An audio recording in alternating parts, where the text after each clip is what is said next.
what exactly is Hungary's problem with Ukraine? Obviously, it's not about Ukraine. It's about Hungary wanting to force Brussels to give it concessions, to give it more money.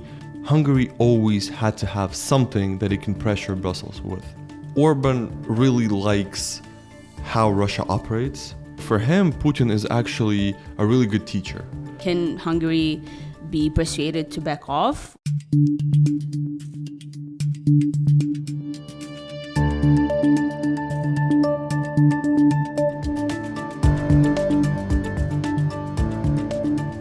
Hi everyone, and welcome to This Week in Ukraine, a show where the newsroom of the Kyiv Independent explains Ukraine's biggest events in just under 30 minutes. I'm your host, Anastasiia Lapatina. Today, the Kyiv Independent's deputy chief editor, Oleksiy Sorokin, joins me to discuss Hungary, the Kremlin's biggest ally in Europe, and why it's been posing a threat to Ukraine's European integration. Lyosha, welcome to the show. Thank you for having me. Before we go on, I'll of course remind our listeners to please subscribe to the Kyiv Independent wherever you're listening to this show, whether that's on YouTube or on audio platforms. Leave comments, ratings, like us. It takes you only a few minutes, but goes a really long way for us because it helps YouTube and other platforms promote our podcast. So, Lyosha, just last week on this podcast, we discussed some hugely important news for Ukraine. The Euro Commission finally recommended that member states begin official accession talks with Kyiv because of Ukraine's substantial progress in its pro-democratic reforms. And almost immediately, as everyone here in Kyiv was celebrating, Hungary starts coming out with these statements, basically saying that Ukraine doesn't belong in Europe and openly saying that it's going to block European integration for Ukraine. So what exactly is Hungary's problem with Ukraine? Like, why has it been so aggressively opposing Ukraine's European integration? Well, Hungary has a lot of problems. First of all, it's Ukraine's education law, the part where schools are obligated to have Ukrainian as the main language in Ukraine. The second part is Ukraine adding the major Hungarian bank into its list of companies financing the war. There's also a problem with Brussels and Hungary demanding concessions from Brussels every given Tuesday. There's also a relationship with Russia. And so this whole pack of Hungary being on the opposite spectrum from where Ukraine is obviously will be a major problem in the upcoming accession talks. And has the relationship between Hungary and Ukraine always been so sour, even before the full-scale invasion? Well, depends from what time we're looking at. It was pretty okay before, I would say, 2016, 2017, even when Orban was already in power. The problems, That's Viktor Orban, the Prime Minister of Hungary. Yeah. Or according to Donald Trump, the president of Turkey. He has two roles. Yeah, so even when Orban was already in power, Ukraine and Hungary had a decent relationship. Not great, not terrible. What happened is Ukraine adopted in 2017 the education law, which focused on Ukrainian language becoming mandatory in schools. So the first draft that was adopted then into a bill by the Ukrainian parliament saw the Ukrainian language becoming the mandatory language for all courses starting from grade 5. And why is that a problem for Hungary? According to Ukraine's census that was conducted 20 years ago, because Ukraine apparently sucks at conducting censuses. Yeah. So what happened is, according to the census, there's 150,000 Hungarians living in Ukraine. Obviously, the number right now is way smaller, but it's still a substantial number. It's around 70 or 80,000 Hungarians. Most of them live in the westernmost part of Ukraine, the Carpathian region, on the border with Hungary. Mm-hmm.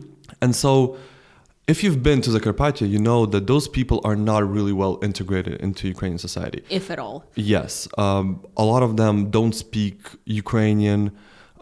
They continue speaking Hungarian. They work in local shops, local factories that everywhere there, the people speak Hungarian. So what Ukraine is trying to do is to allow those people to integrate into the Ukrainian society. The law, the initial form, was criticized not only by Hungary, but also by Poland, by Romania, by basically every Ukrainian neighbor, and also the Venice Commission, the European Union, and so everyone. But the tricky part here is that Ukraine, after criticism, actually amended this law, making it more, making it better for minorities.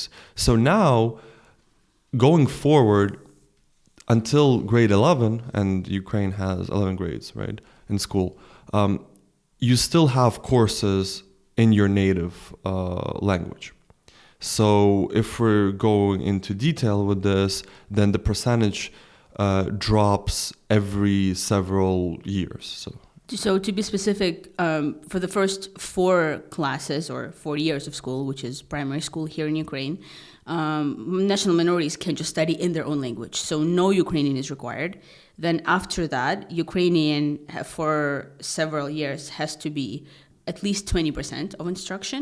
After that, it rises in several years to 40 and then to 60%. So overall, it's around 60-70% of instruction that has to be in Ukrainian by the time you finish school, so not right away. Yeah, and for example, in grade 11, you still have 40% of courses that are allowed to be taught in any other language. Any language of the European Union. Yeah. But that's still substantial.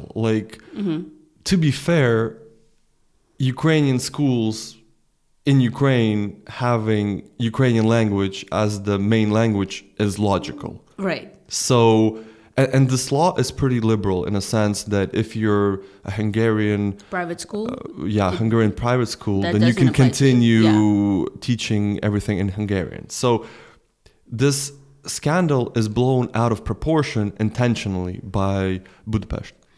Actually, the deputy of the Ukraine's education minister has been trying to clarify all of this in the last few days as the scandal has been blowing up. And I've read that he said that when they put the percentage at 20 to 40%, that's basically like the courses that are Ukrainian language, Ukrainian history, Ukrainian literature. So it's like directly Ukraine-related subjects. So like naturally you would want to teach them in Ukrainian, right?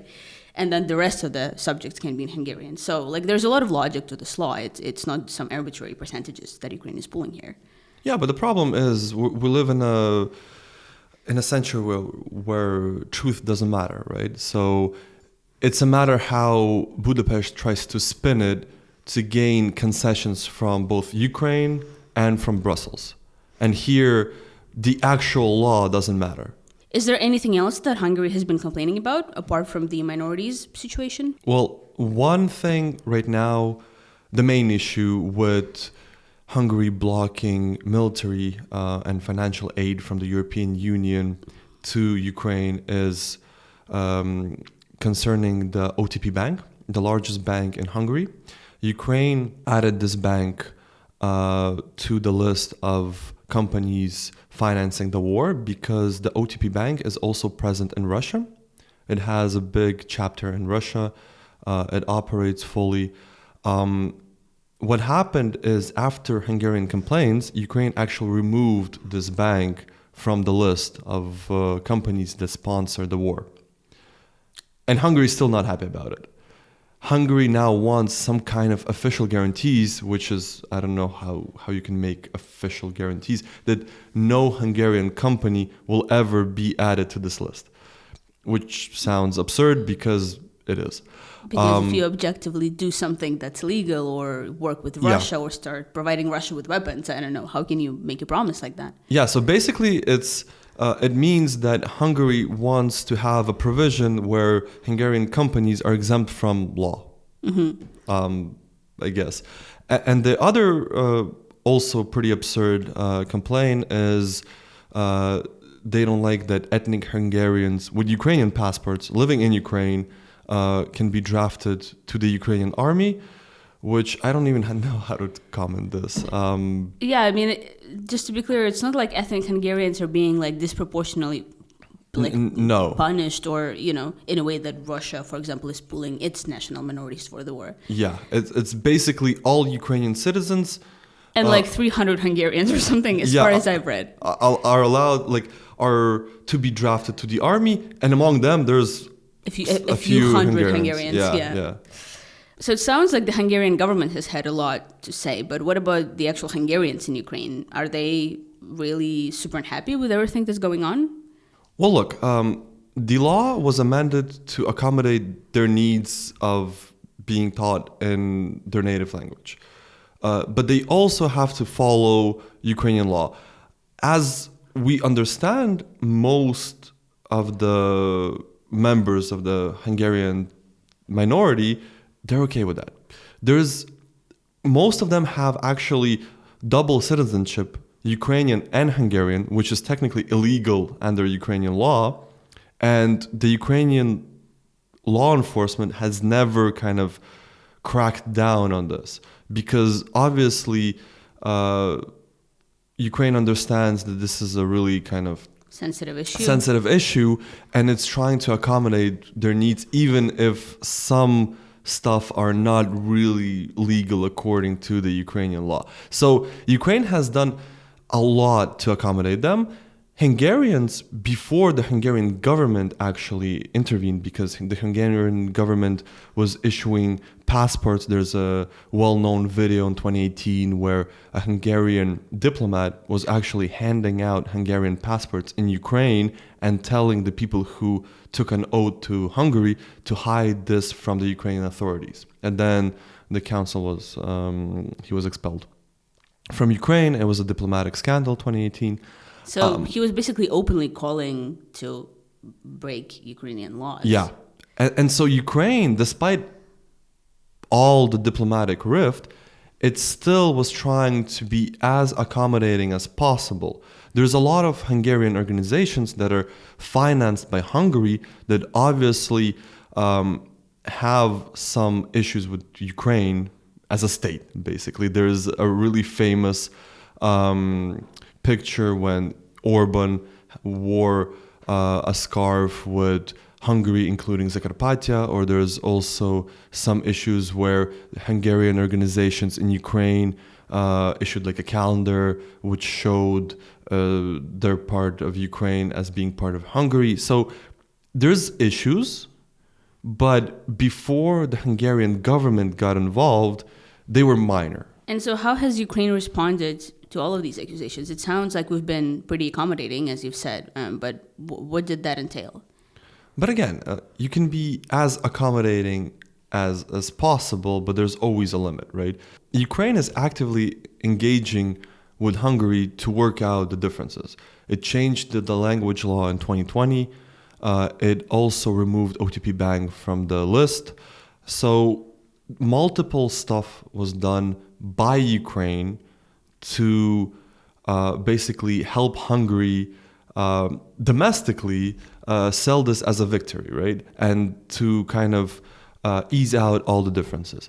But as we know, most of them are Hungary trying to gain more and more concessions, both from Kyiv and Brussels, and also using this as kind of part of propaganda domestically, right? So there's as much as Ukraine can do, to be honest. This actually flows perfectly into my next question, because all of this conflict between Hungary and Ukraine comes amid two really important relationships kind of lingering in the background. And that's the relationship that Hungary has with the EU, as you've mentioned, and another one is between Hungary and Russia, which is also hugely important. So let's start with the first one. Tell us about Budapest and Brussels and why they haven't really been getting along recently, as you've mentioned. We know that Hungary, since Orban came to power, has been backsliding all its democratic principles, right? It introduced laws that infringe judicial independence. There's a media law that goes against European treaties. There's also a wild situation where Hungary blocked a private university, accusing it of meddling in government affairs. There's always a situation with the LGBTQ plus community, because actually Orban said this, that his country is an illiberal Christian democracy. He actually said that. He actually said that. And what that means, when you mention illiberal and Christian, that means that you're going to go against the LGBTQ community. And so not far ago, Hungary actually mimicked Russian so-called gay propaganda law and imposed it in Hungary, meaning that you can't have any positive public information about LGBTQ in print, in movies, publicly, anywhere. And actually, 15 countries of the European Union right now are suing Hungary for violation of EU principles. And Belgium is leading this way. So there's a whole bunch of really, really bad stuff going on in Hungary. It's an illiberal democracy, as Orban wants to frame it. And so even not tied to Russia and Ukraine, there has been a steady rise in conflict between Brussels and Budapest, right? So it escalated during the war because obviously now Hungary is stuck in the middle between the West trying to impose sanctions on Russia and also trying to accommodate Hungary's requests, right? But this whole rift is going on for a really, really long time. So is Hungary using Ukraine's relationship with the EU and Ukraine's, wish for integration to demand something from the European Union? Yeah, it's always about money, right? So, for example, the European Union blocked the COVID relief package for Hungary, which accounts to 6.3 billion euros. Because of Hungary's violation of the rule of law. Hungary wants this sum to be unblocked. And Hungary is on the receiving end of EU funding, right? So most Central European countries are actually receiving a lot of money from the European Union, and Hungary is really dependent on Brussels. So what it has to do, it has to always have to blackmail Brussels to release this funding. And so what happens now, Brussels is suing Hungary, Brussels is keeping billions of dollars frozen from Hungary, and obviously every scandal that Hungary is initiating is meant to gain either those funding or for the EU to drop legal actions. And it always had an ally in Poland that was able to block any EU sanctions against Hungary. Right now, probably it will have an ally in Slovakia. But Hungary always had to have something that it can pressure Brussels with. Okay, so clearly the relationship between Hungary and the EU has been at a very low point for many years now, and it's only getting worse, it seems. But what about Russia? What role does the Kremlin play in all of this? Because as you've mentioned, many of these anti-democratic reforms in Hungary kind of look like a copy-paste of some of the Russian legislation. Like the thing that you mentioned with the university having to close down, that law is actually, as far as I know, the foreign agents law, where like if an organization, including a university, receives more than a certain percentage of foreign funding, you have to be branded as like a foreign agent and you can't operate in Hungary, which is pretty ridiculous. And it's a very similar law to the one that Russia has. So basically, yeah, why is Hungary the ally of Russia? The Russian-Hungarian relations were building up for years. Hungary is dependent on Russian fossil fuels. Hungary is importing Russian gas, Russian oil, Russian nuclear energy. Also, Russian company is right now building a new reactor at the only Hungarian nuclear power plant. Yeah, and that's new, I think. They signed this memorandum or something a few days ago. Yeah, it's a really new thing. So the thing is that, for example, Hungary was blocking some of sanctions against Russia because it's really dependent economically on Russia. So it's dependent economically on both Brussels and Moscow at the same time. Yeah, what a country. It's a peculiar situation to be in. Yeah, and here we see that Russia is actually using this, obviously, in its favor, right? So first of all, Orban really likes how Russia operates. Orban being in power since 2010 and basically putting a hold on many democratic institutions, subverting them. He likes what Russia has been doing domestically. So for him, Putin is actually a really good teacher. But also, Hungary is increasingly dependent on Russia. And so if most European countries were trying to decrease this dependency, Hungary actually increased it, which is absurd for a country that always publicly demands more sovereignty.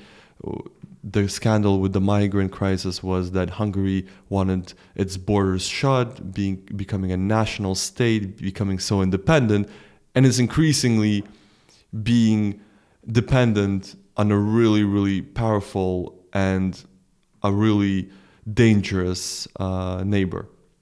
Hungary said publicly that it won't accept any sanctions on Russian energy facilities and the whole energy sector.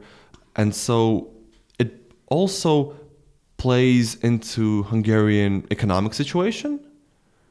And that's, I think, the most important reason here. But obviously, there's a relationship between Orban himself and Putin. And what has been Orban's rhetoric vis-a-vis Ukraine and the war? Because it seems like since the beginning of Russia's full-scale invasion, Hungary only has gotten closer to Russia. When the full-scale war started, Hungary initially supported sanctions and actually said that, yes, Russia invaded Ukraine, that they will support Ukraine accession into the European Union. Even Orban himself said that. But then as the war prolonged, Hungary started changing its rhetoric. Hungary also had elections in 2022. And so on the campaign trail, Orban usually bashed Ukraine, saying that it's Ukraine's fault that this war is ongoing. He also brought up Ukrainian nationalists. He also said, actually, after the campaign, when he won, that he overcame his enemy Zelensky during this campaign, which is absurd. But that's Orban, so we shouldn't be surprised about absurd stuff he's saying. He also said, and I quote, actually, he said that the European Union is raping Hungary and forcing Hungary to comply with sanctions and with everything. So, yeah, the guy is not a treat. He's also compared Ukraine to Afghanistan and said that just like Afghanistan, Ukraine was a no man's land. And he also said that, quote, in financial terms, Ukraine is a non-existent country, end quote, which I don't even know what he really meant here, but he was basically making an argument that the entirety of Ukrainian government and operations are financed by the West during the war, so financially Ukraine doesn't exist. Well, Hungary is financed by the European Union, yeah. That's awkward. Yeah. And right, most of the stuff Orban says, he says it for the domestic audience. He wants to be the strong man who protects Hungarian interests, who wants all the finances from both Moscow and Brussels to flow inside Hungary. But fun fact, he is also accused of kleptocracy and corruption, and that's also one of the issues that there's been multiple cases where EU officials accused Hungary of disbursing the funds received from Brussels into the pockets of Orban's officials or companies associated with the prime minister. So there's a lot of problems with his words, right? Right now, if we're talking about the war, his new idea is he supports a ceasefire and he supports the Chinese peace plan, which is famous for not mentioning that Russia has to leave Ukrainian territory. We basically would need to concede our land in order for that peace plan to work. Yeah, like the idea is just stopping. Let's lay down the arms and stop the war peacefully, so less people die, whatever. Yeah, that's kind of the Chinese peace plan. It's opposed by the European Union, the US, Ukraine, and obviously it's supported by Hungary because, like, who else? And how serious are all of these political theatrics of Orban's? Like, how serious is this threat? Like, can Hungary be persuaded to back off? Or is this something that's just going to pass and not really going to, be that problematic for Ukraine's European future? Like, how should we be worried about it? Well, I think the problem here is that the European Union has been playing into Hungary's kind of web, in a sense, that it always publicly bashes Hungary for opposing sanctions. Obviously, there's multiple countries that took Hungary to court over different issues. Also, the European Union said that it's thinking of imposing Article 7, meaning making sure that Hungary doesn't have certain voting rights and loses some privileges of being a EU member. But to be honest, the European Union didn't do much to actually force Hungary to tone down what it's doing, right? It allowed Hungary to pass this provision, like force this provision of importing Russian oil. It didn't have a plan for Hungary to phase out Russian energy sources from its economy, right? It allowed back in 2020, I think, for 2021, for Hungary to sign a new contract with the Gazprom, and it also allowed Hungary then to sign a contract with Russia, with Russian Rosatom, to build a new block of the nuclear power plant in Hungary, which accounts for over 50% of Hungarian electricity.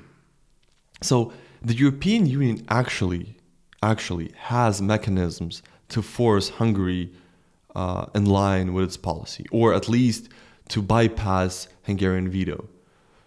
The problem here is, what will Brussels do? Because obviously it's not about Ukraine. It's about Hungary wanting to force Brussels to give it concessions, to give it more money, to close its eyes on the lack of rule of law, the judicial reform, LGBTQ laws. So I think at some point Brussels will have to make a decision. How hard will it press its values and its basically policies on Hungary? We're now going to be moving to the community question of today's episode. I'll remind you guys that you should go to kyivindependent.com/membership to support our work. You can donate to us, become a full member of our community for as little as $5 a month. You get really cool perks, including, of course, our favorite perk, which is that you get to send us in questions before every single episode of the podcast. And the question we're going to be answering today is, can the European Union actually remove Hungary, strip it of its EU membership? The fun part of this question is that you can officially leave the European Union. There's actually a procedure where a country can leave the European Union. Hello, UK. Yeah.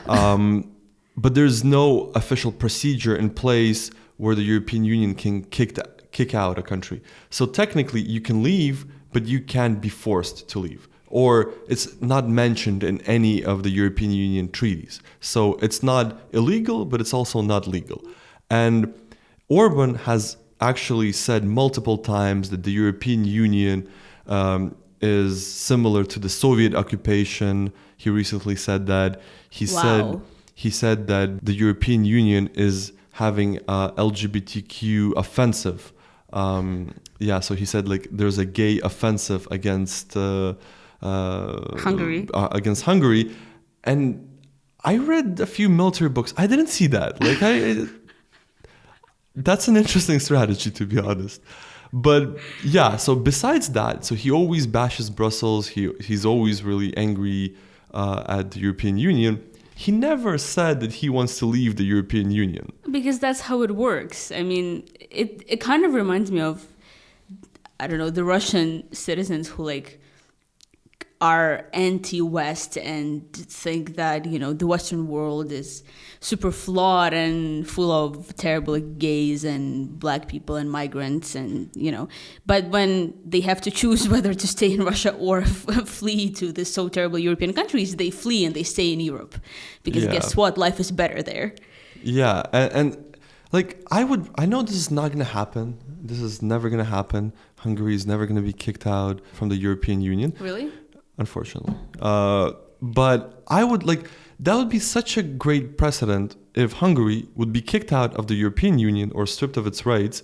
And then Orban would definitely change his tone. He would, because Hungary is so dependent on Russian fossil fuels and money from Brussels, which it uses to pay for Russian fossil fuels, that it's insane that Europe is dealing with Hungary for over a decade now.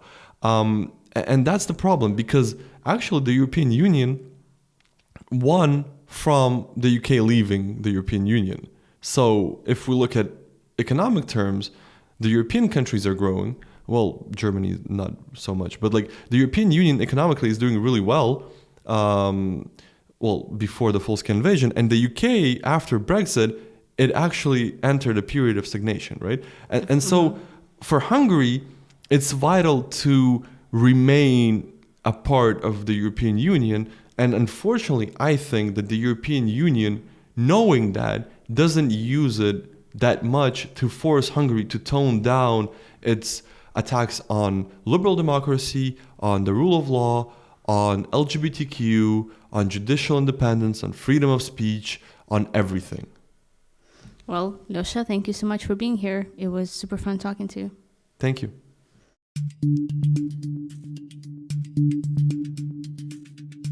Also this week, Germany's defense minister said that Germany will double its military aid to Ukraine for 2024, making it 8 billion euros.